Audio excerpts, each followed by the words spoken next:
Oh, dear. Okay. Between us, we've had 6 Oxbridge interviews, 2 offers, and a rejection. Sorry. The Oxbridge interview process can seem incredibly daunting. But Lewis and I have come through the other side with 2 offers from a humanities student and as a science student. So today we want to share some top tips with you so you can do the same thing. We think there are 3 main points you need to remember in order to smash your interview. The first one being the art of tailoring.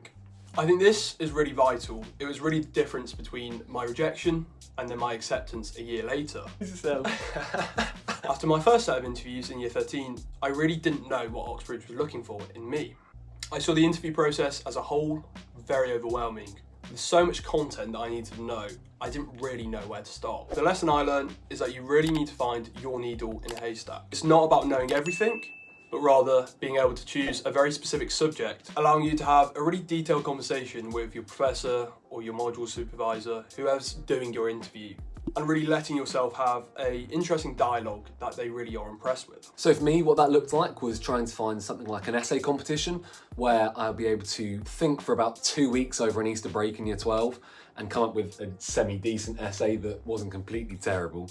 And then by mentioning that in my personal statement, or whatever the UCAS equivalent is these days, and in the end, in actually both of my interviews, I was asked about the essay. And so while I didn't know all the answers to everything they asked, I was at least able to hold my own. And if they challenged me on parts of the essay, I'd be able to challenge back. And sometimes I'd say, oh, I didn't think about it in that way, or sometimes that's not something I'd considered. But other times I'd be able to say, oh, but there was this I found, and there was this bit of data. And ultimately, it allowed me to have a conversation with what are world-leading experts in the matters that you're talking about, and to have a good enough understanding that they can really pick your brains and see how you think and what you think and why you think it. Ooh, I really like that. Where did that come from? And I think you're right. The interview is only a 30-minute process. It's a really, really short opportunity to show what you actually know. So it's silly to think that you need to know everything about your chosen subject in order to impress the person you're being interviewed by. So it's really important to find your niche interest. And the way that I found really helpful to do this was I went onto my subject website, I went through the uni, and I went through the first year modules and chose a couple of readings from there. And by doing so, I don't mean read every single one of those readings. Choose 2, 3 even, and just go from that. It's really easy to look like you know everything without actually having to know everything. And this is also a really good opportunity to show that you're actually really interested in your specific Oxbridge course. It's not that you've gone onto Google and you've gone through typical readings on that list. You've actually gone through the effort of looking at what you could be studying and finding an interest in that. And this is a really important thing to do when looking at Oxbridge in particular.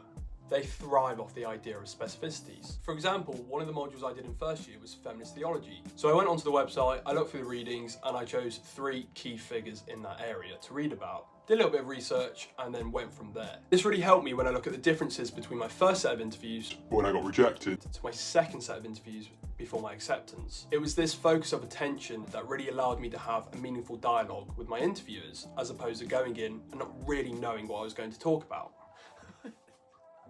And it was this that really allowed me to form a meaningful dialogue with my interviewers, where we were able to talk about the topics I'd researched and discuss them further, as opposed to just dancing around things that I kind of read about, but I didn't really know what was going on.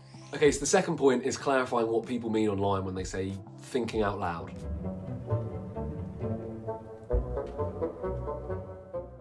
I think it's worth clarifying because people often misinterpret it and don't really take it for what it should be meant as. I think the reason people often misinterpret it is they view it as meaning saying every single thought that comes to mind, but actually what thinking out loud should mean is saying out loud the steps in your brain that you didn't think were relevant, the parts you just kind of jumped over to get to your conclusion. And I think I'm going to best illustrate this as a stupid scientist, I'm afraid. I'm going to use a graph that we're going to look at now. So to cut a long story short, thinking out loud of something like this graph means that you don't just say that incidence is much higher than mortality. It's about pointing out the things that you already processed but didn't feel like you needed to say. So, for example, you could say that on the left of the graph, that incidence and mortality are very close together and there's not much difference at all. But then at around 1992, that's when the difference starts to emerge. These are things that you might have already noticed and taken a visual record of, but just felt the need to call out what is different, that you kind of skip the important parts, and that is really what thinking out loud should be about. This isn't just to make yourself look better, it's also so that the professors who are interviewing you can see your entire thought process, so that if along the way you've made a mistake, they can actually call it out and they can see exactly where you've gone wrong. And they can maybe point pointing in the right direction. And I think this is exactly the same in humanities. I remember the first question I got asked was name these different types of churches based on 3 images and nothing else. Now, even if you're an expert in theology, I'm telling you right now, you're not going to know the differences straight away. But because I was able to think out loud, I was really able to justify my reasoning. And I think for the interviewers, this came across as very logical and well thought out. So to put it simply, it's not just about word vomiting and saying everything that comes to mind. It's about making sure you communicate every single thought you've used to reach your conclusion. But really, one of the most important parts is to see this interview as an opportunity. It's not something that you should be scared of, but something that you should be really looking forward to do. And we know that's easier said than done because it feels like it's a really big chance and a really big moment in your life. But ultimately, this is an opportunity to talk to world-leading experts in their field, in the thing that you want to do. And so that's not a chance that comes around very often, and you should really try and make the most of it when you can. I remember that the first time I tried to do an interview, it was just ruled by fear. The only thing in my head was stress, the idea that I was going to come across as stupid, and all of the above. And what really made a change was I went into the second one. I was really excited to see what these world leaders, these creme de la creme professionals wanted to say about the work that I did. And I still sounded stupid anyway. It didn't change. No. So long. I'm going to be here for 10 years. I think what I can now look back retrospectively and realise is that the interview is just a mock supervision. And for those who don't know, a supervision is just a meeting. It is just a one-on-one opportunity where you talk to your supervisor who, like in your interview, is still a leading professional in that topic about your work, whether that's an essay or a piece of calculations that you've done for a STEM. I don't know what you do in STEM. I'm humanities, so I can just write words. That's all I know. But even in them, even in those opportunities, even in those supervisions, you're still going to get things wrong. It is not this thing that you magically come to Cambridge or you go to Oxford and you already know everything about that topic. You're here to learn. You're here to learn from your mistakes. And part of learning from your mistakes is that you need to make them in the first place. So really, when you look at an interview, it is just no different from the type of work you're expected to do when you get here. And if you go into it thinking it's this big I am, this once in a lifetime opportunity to impress, you're doing it for the wrong reasons. This is just another opportunity to have discourse. I mean, really, it's like much less of a test and more of a simulation of what your time will be like at uni. Exactly. And that's something that you should be really looking forward to. If you can find yourself being really comfortable in that environment, they're going to love that. That's exactly what they're looking for. They're looking for people whose brains work in that way.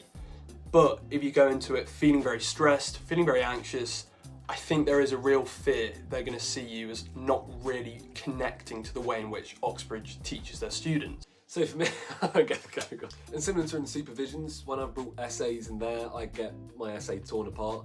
And in my interview, I was basically gradually told why my essay was all wrong. And that was pretty rough, but actually it was quite a good challenge to try and go tit for tat with a Cambridge professor. And I think a great way to look at it is, did I cry in my interview? No. Have I cried in supervisions? Yes. Emotionally immature. Once you start looking at it as more of a simulation rather than a test, then you realise that it's not a lack of knowledge that's kind of your barrier to get in. It's actually how you can discuss topics and how you can hold yourself in a debate or an argument of some sort that's academic. When I look back at my rejection interview and my offer interview, one of the big differences in the way in which our conversations happened was that for the one in which I got an offer from, they drilled into me. They looked at all my points and they scrutinised them to the nth degree. And at first that can look like you are making mistakes, they're trying to catch you out. But then if you look at my interview before that, they didn't really actually seem that interested in what I was saying. And I do genuinely think this is because they looked at it and saw it was just all surface value. There was not really anything to scrutinise. So when you look back at your interview after you've done it, please do not analyse it. Do not look at it as this objective piece of evidence to say whether you've got in or whether you haven't. From my perspective, it almost looked like I should have got in from my first year, but really it was my second year in which the interview overall was a worse experience that I ended up getting my offer from. And I think that's the interview is meant to be tricky. It's meant to be challenging because really that's the Oxbridge way. They want to test you and push you to your thoughts limits. A line every 10 minutes. So really, If us two can get in, and I think it's very fair to say, we're not the most academic, nor the most intelligent half the time. If we can get through the interview and handle ourselves to what seems to be surprisingly an impressive degree, A respectable degree.